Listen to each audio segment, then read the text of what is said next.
Tapos ito nakakunik. Yung isa dito nakakunik. Tapos yung isa naman dito siya kinunik. Ayan o, ito nalalim. Bali ano siya, nakaikis, baliktaran. Ito na guys, nakabili na ako ng capacitor kasi ito yung dati, hindi na siya pumapasok yung kuryente. Ano na to tumubo na din dito sa likod yan kaya ano na talaga siya, hindi na pwede ng kuryente pumapasok. Ito na yung nabili natin. Ayan, so parehas 14 din siya.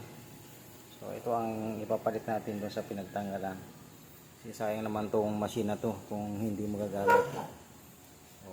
Bagong bili pa naman. So ayan, tingnan natin dito sa ano. Ayan. Nung tinanggal natin to, nakaano siya, talagang tinandaan ko dahil nakaano siya, nakaikis. So dito siya nakalagay. Pagsamahin mo lang to guys.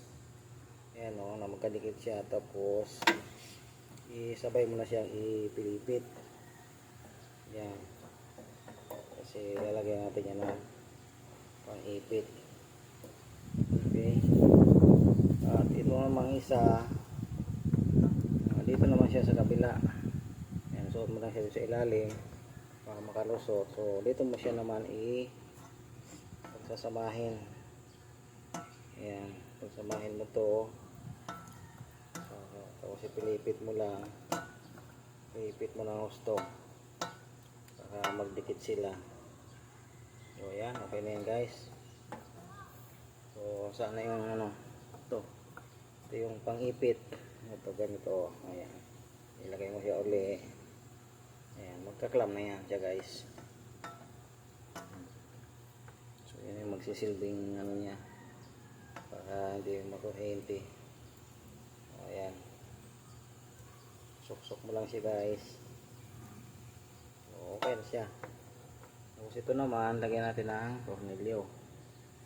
Ayan, so ito mo ang gagamitin natin screw kasi nahiram yung malaki natin. So kasya naman, kaya naman siya guys.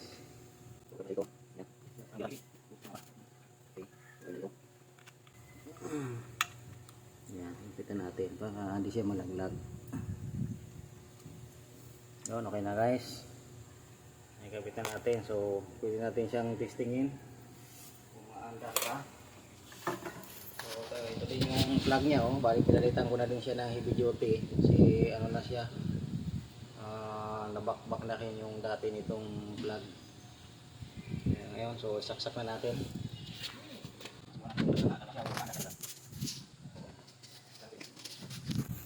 Okay. So ready na kayo guys. Tabayanan nyo. So tingnan natin. Ito na, switch ko na. Oops, tumunog na guys. Ayan, ganda ng tunog smooth. Smooth pa rin siya. Subukan natin kung andah na. Okay, ayan. Ayun. Okay guys, mandah na siya galing. So capacitor lang ba talaga ang kailangan.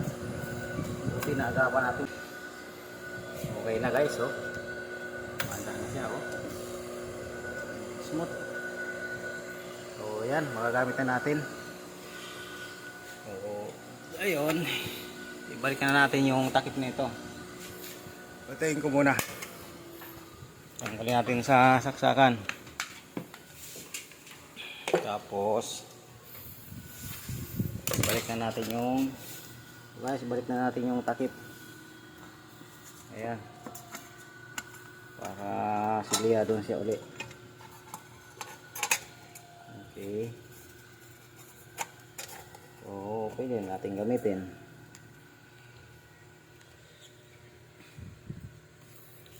Ayan. So yan lamang guys. So dito na magtatapos ang ating video. So salamat po sa nagsubaybay. Sana may natutunan kayo ngayong araw. So salamat po.